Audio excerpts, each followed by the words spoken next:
Hi, I'm going to talk about the relationship context. So the relationship domain of communication context refers to the extent to which people rely on the relationship they have with the interlocutor in terms of conveying information and interpreting information. So as I pointed out here, one of the primary keys to understanding a communication is the language of friendship between the parties. We know that people in different cultures put different level of importance on the relationship cues in communication. And these cues include the following. The first one is the length of relationship and amount of trust between the communicator and the communicatee. So in some cultures, people do not pay so much attention on that in conveying meaning, and it's perfectly okay for them to approach a stranger and talk about a serious business. Or sometimes they just say, hey, I can email a stranger to arrange a business meeting. But in other cultures, it's almost impossible for people to imagine that. You have to establish a personal relationship between you and that person before you can actually talk about business. And another thing is that with the length of relationship and the amount of trust that you have, depending on that, you may choose a different way to communicate your message.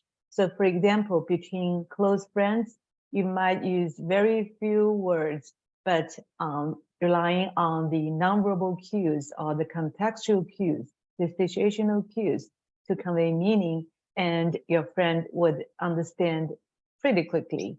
But with a stranger, then you need to provide a lot more background information for that person to really understand you correctly. So that's the first cue. And the second cue is the status between you and that person. So if the other person has higher status, and of course, what kind of characteristics that would tell us this person has a higher or lower status is culture dependent.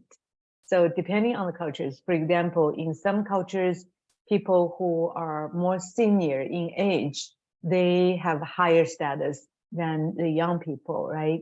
And in other cultures, people who occupy high level of organizational positions, they have higher status than people of lower position in the hierarchy.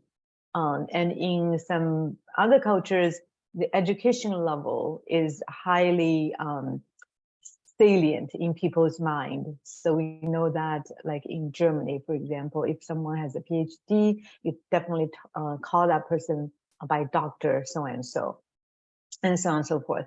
So this means that you pay attention to the status between you and another person, then communicate the message accordingly. So for example, if you're talking to your subordinate, you might use certain tones or certain demeanor, but when you talk to your boss, there's a very different body language.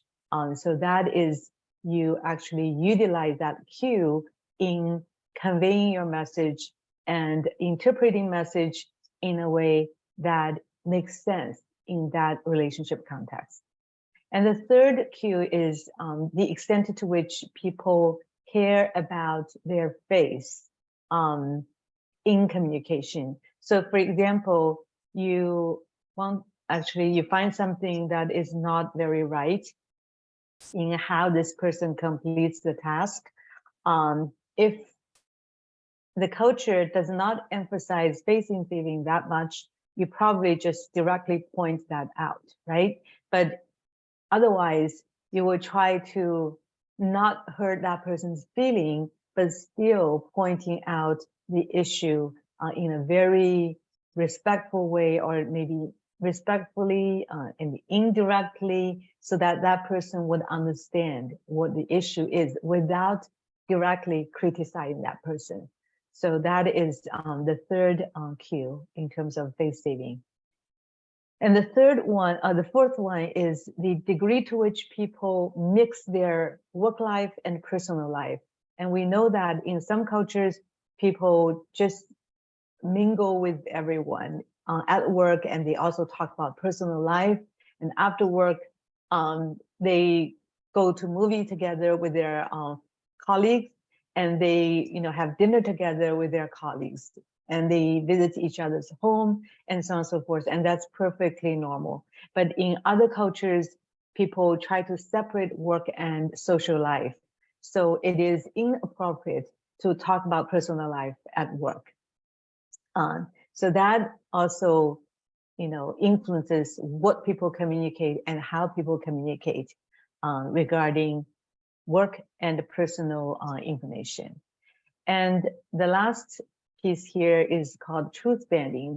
That is to what extent people really emphasize relational harmony in their social life.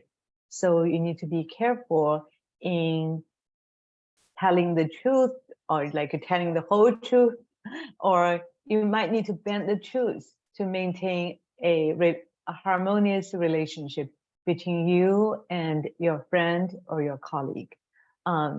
So that actually differs a great deal across cultures. And we, of course, in other sections of our explanation, we also touch upon this issue.